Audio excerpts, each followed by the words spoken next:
చైతన్య గారు, మోకాల నొప్పి అన్నది దేనికోసం వస్తుందో కూడా తెలియకుండా వచ్చేస్తుంది. సడన్ గా లేవాలి అనుకుంటే పట్టేసినట్టు అవుతుంది. ఎందుకు అలా అవుతుంది అసలు? ఇండోనేషియాలో వర్షం అయితే ఉమ్.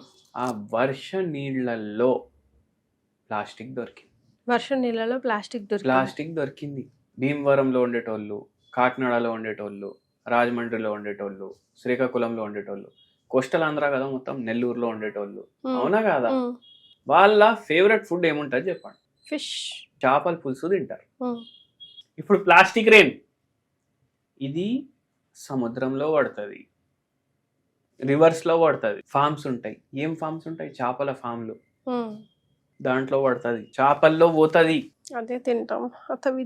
అది మన ప్లేట్ లో వస్తుంది. 20 గ్రాముల ప్లాస్టిక్ ప్రతి మనిషి తింటుండు నెలకి, మనకు తెలియకుండానే. సరే 20 గ్రాములు తింటుండు. బ్రష్ చేసేయండి, ఈ బ్రష్ చేస్తే ఆ బ్రిసిల్స్ ఉంటాయి కదా, అవి కూడా ప్లాస్టిక్ తోటి తయారవుతాయి. అంత ప్లాస్టిక్ పోయేసరికి ఏమవుతుందంటే మోకాలు ఏవైతే ఉంటాయి దాని మీద కూడా మైక్రో ప్లాస్టిక్ డిపాజిట్ అవుతుంది. మోకాల నొప్పులు వస్తాయి ఈజీగా.